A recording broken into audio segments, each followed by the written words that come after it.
اللہ الرحمن الرحیم سورت بقرہ کی آیت نمبر 30 ہے۔ وَإِذْ قَالَ رَبُّكَ لِلْمَلَائِكَةِ إِنِّي جَاعِلٌ فِي الْأَرْضِ خَلِيفَةً قَالُوا أَتَجْعَلُ فِيهَا مَن يُفْسِدُ فِيهَا وَيَسْفِكُ الدِّمَاءَ وَنَحْنُ نُسَبِّحُ بِحَمْدِكَ وَنُقَدِّسُ لَكَ قَالَ إِنِّي أَعْلَمُ مَا لَا تَعْلَمُونَ۔ اور جب تیرے رب نے فرشتوں سے کہا میں زمین میں خلیفہ بنانے والا ہوں، تو انہوں نے کہا ایسے شخص کو کیوں پیدا کرتا ہے جو زمین پر فساد کرے اور خون بہائے، اور ہم تیری تسبیح، حمد اور پاکیزگی بیان کرنے والے ہیں۔ اللہ تعالیٰ نے فرمایا جو میں جانتا ہوں تم نہیں جانتے۔ تو اب ملائکہ فرشتے اللہ کی نوری مخلوق ہیں جن کا مسکن آسمان ہے، جو اوامر الہی کے بجا لانے اور اس کی تحمید و تقدیس میں مصروف رہتے ہیں اور اس کے کسی حکم سے سرتابی نہیں کرتے۔ خلیفہ سے مراد ایسی قوم ہے جو ایک کے بعد دوسرے جانشین، خلیفہ ایک کے بعد دوسرے آنے والے۔ یہ کہنا کہ اب فرشتوں کا یہ کہنا کہ حسد یا اعتراض کے طور پر نہیں تھا، بلکہ اس کی حقیقت اور حکمت معلوم کرنے کی غرض سے تھا کہ اے رب اس مخلوق کے پیدا کرنے میں کیا حکمت ہے، جبکہ ان میں کچھ ایسے لوگ بھی ہیں جو فساد پھیلائیں گے اور خون ریزی کریں گے۔ اگر مقصود یہ ہے کہ تیری عبادت ہو تو اس کام کے لیے ہم تو موجود ہیں، ہم سے وہ خطرات بھی نہیں جو نئی مخلوق سے متوقع ہیں۔ اللہ تعالیٰ نے فرمایا میں وہ مصلحت راجحہ جانتا ہوں جس کی بنا پر ان کا ذکر کردہ مفاسد کے باوجود میں اسے پیدا کر رہا ہوں جو تم نہیں جانتے۔ کیونکہ ان میں انبیاء، شہداء، صالحین اور زہاد، زاہد لوگ پیدا ہوں گے۔ اب ذریت آدم کی بابت فرشتوں کو کیسے علم ہوا کہ وہ فساد برپا کرے گا؟ اب اس کا اندازہ انہوں نے انسانی مخلوق سے پہلے کی مخلوق کے اعمال یا کسی اور طریقے سے کر لیا ہوگا۔ بعض نے کہا کہ اللہ تعالیٰ نے ہی بتلا دیا تھا کہ وہ ایسے ایسے کام کرے گی، ٹھیک ہے۔ تو یہ جو ہے نا، جب رب نے فرشتوں سے کہا کہ میں زمین پر خلیفہ بنانے والا ہوں، تو انہوں نے کہا ایسے شخص کو کیوں پیدا کرتا ہے؟ تو کیوں پہلے جو جن تھے وہ مخلوق تھے زمین کی، اور انہوں نے خون ریزی کی تھی اور اس طرح کی چیزیں فرشتوں نے دیکھیں تو ان کے علم میں یہ آیا۔ لیکن اللہ تعالیٰ تو جاننے والا ہے، اللہ تعالیٰ ہر بات کو، انسان کے دلوں کے راز کو جاننے والا ہے۔ وہ علم کی بنیاد پر جو ہے نا حضرت آدم کو فوقیت دی۔ یہ علم جو ہے نا، علم کی بدولت ان کو اتنا بلند مقام ملا۔ روشنی فیض ہے معلم کا، علم پابند ہے کتابوں میں، باغباں اس کو میں سمجھتا ہوں رنگ بھرتا ہے جو گلابوں میں۔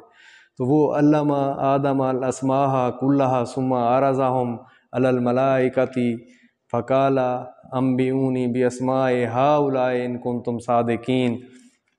تو اللہ تعالیٰ نے آدم کو تمام نام سکھا کر ان چیزوں کے فرشتوں کے سامنے پیش کیا اور فرمایا اگر تم سچے ہو تو ان چیزوں کے نام بتاؤ۔ تو وہ بتاتے گئے زمین کی چیزوں کے، آسمان کی چیزوں کے، ستاروں کے، زمین کے اندر کی چیزوں کے، ہر چیز کے نام بتاتے گئے، جانوروں کے، جو کچھ بھی اللہ تعالیٰ نے اس کو سکھایا انہوں نے بتا دیا۔ یہ بات نہیں تھی فرشتوں کے حوالے سے۔ تو قالوا سبحان لا علم لنا الا ما علمتنا انک انت العلیم الحکیم۔ ان سب نے کہا کہ اے اللہ تیری ذات پاک ہے، ہمیں تو صرف اتنا ہی علم ہے جتنا تو نے ہمیں سکھا رکھا ہے، پورے علم و حکمت والا تو ہی ہے۔ اب قال یا آدم انبئہم باسمائہم فلما انبأہم باسمائہم قال الم اقل لکم انی اعلم غیب السماوات والارض واعلم ما تبدون وما کنتم تکتمون۔ اور اللہ تعالیٰ نے حضرت آدم علیہ السلام سے فرمایا تم ان کے نام بتا دو۔ جب انہوں نے بتا دیے تو فرمایا کیا میں نے تمہیں پہلے ہی نہیں کہا تھا کہ زمین اور آسمانوں کا غیب میں ہی جانتا ہوں، اور میرے علم میں ہے جو تم ظاہر کر رہے ہو اور جو تم چھپاتے ہو۔ اس بات سے یہ ظاہر ہوتی ہے کہ صرف غیب کا علم جاننے والی اللہ کی ذات ہے اور کوئی نہیں جان سکتا، اللہ خالق ہے، ٹھیک ہے۔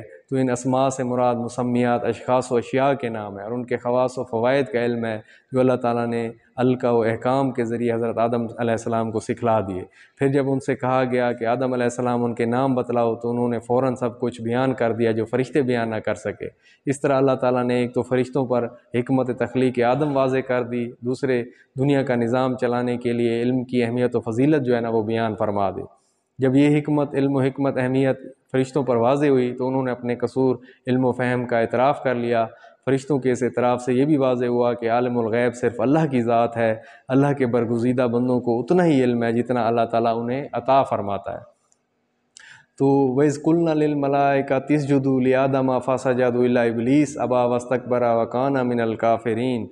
تو اور جب ہم نے فرشتوں سے کہا کہ آدم کو سجدہ کرو تو ابلیس کے سوا سب نے سجدہ کیا۔ یہ سجدہ سلام تھا، سجدہ احترام تھا، نہ کہ عبادت کے غرض سے۔ اس نے انکار کیا اور تکبر کیا اور وہ کافروں میں ہو گیا، کیونکہ وہ ابلیس کا اصل نام عزازیل تھا، اور وہ جو ہے نا بہت ہی طاقتور جنوں میں سے تھا وہ، ٹھیک ہے۔ اور وہ آگ کہتا تھا میں آگ سے بنا ہوا ہوں، اور آگ مٹی سے جو ہے نا وہ برتر ہے، بڑھ کے ہے، اور میں جو ہے نا اس سے پہلے کا پیدا ہوا ہوں۔ تو یہ سارے غرور اور تکبر اس کی ذات میں آتے گئے۔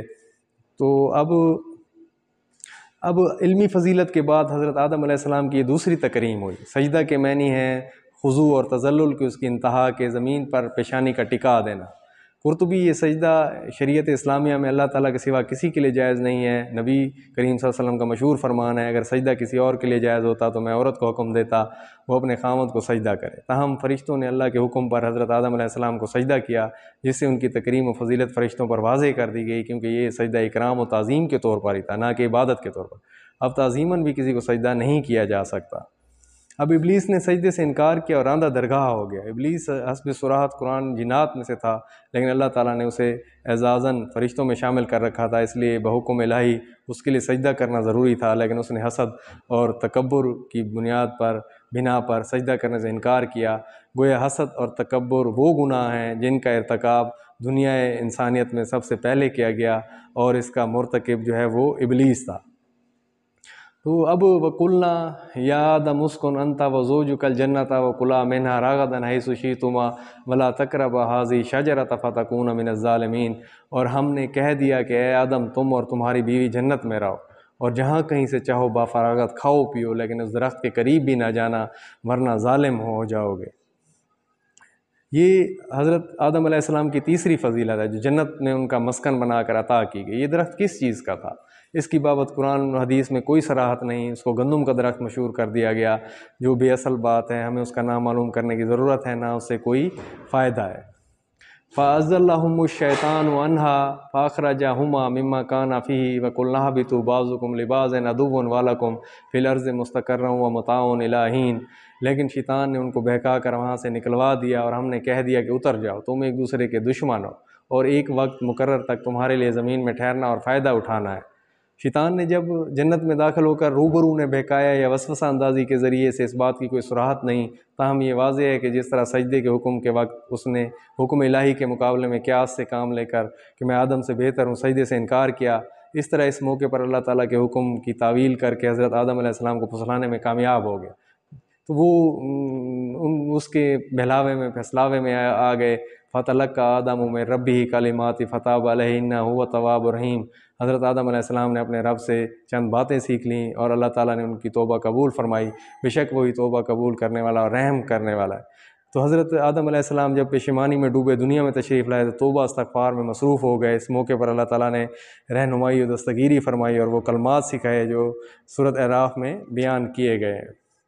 بعض حضرات یہاں ایک موضوع روایت کا سہارا لیتے ہیں کہ حضرت آدم نے عرش الہی پر لا الہ الا اللہ محمد رسول اللہ لکھا ہوا دیکھا، جو محمد رسول اللہ کے وسیلے سے دعا مانگی تو اللہ نے انہیں معاف کر دیا۔ یہ روایت ہے لیکن بے سند ہے، اس کی کوئی سند نہیں ہے۔ تو استغفار جو ہے، دیکھیں استغفار کس طرح انہوں نے کہا کہ جو ہے نا اے اللہ ربنا ظلمنا انفسنا، میں اپنے اوپر جو اللہ ظلم کر بیٹھا ہوں، وَإِن لَّمْ تَغْفِرْ لَنَا، تو میں رحم کرنے والا ہے، رحیم ہے، کریم ہے، وَتَرْحَمْنَا، تو اللہ کی ذات نے ان کے تو انسان گناہ کرتا ہے، گناہوں کی معافی مانگتا ہے، اللہ پاک اتنا کریم ہے، رحیم ہے، ان کو بخش دیتا ہے۔ تو یہ ہمیں سکھایا گیا ہے کہ ہمیں زندگی میں بھی کوئی گناہ ہو جائیں، ہم سے سرزد ہو جائیں، تو ہمیں جو ہے نا اللہ سے ہر حال میں معافی مانگنی چاہیے، اور یہ اللہ تعالیٰ ہمیں پھر پاک کر دیتا ہے اور ہمارے گناہوں کو معاف کر دیتا ہے۔ وہ تو اتنا کریم ہے، قرآن مجید میں فرماتا ہے انسان تو گناہ کرتا رہے، پھر ایک دفعہ مجھ سے معافی مانگ، تیری آنکھوں سے آنسو نکل آئے، ٹھیک ہے، تو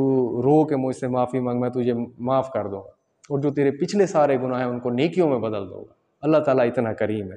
تو آج کے لیے ہمارا یہی ٹاپک تھا، تو یہ اس کے بعد ہم باقی جو ہے وہ آیات دیکھیں گے انشاءاللہ۔